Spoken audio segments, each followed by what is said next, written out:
प्रथमं शैलपुत्रीति द्वितीयं ब्रह्मचारिणी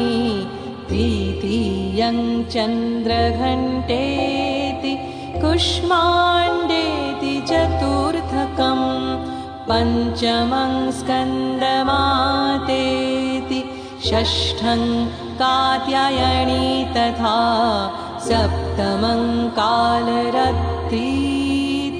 महागौरीति चाष्टमं नवमं सिद्धिदात्रीति नवदुर्गा प्रकीर्तितः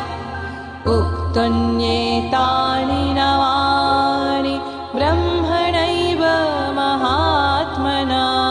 प्रथमं शैलपुत्रीति द्वितीयं ब्रह्मचारिणी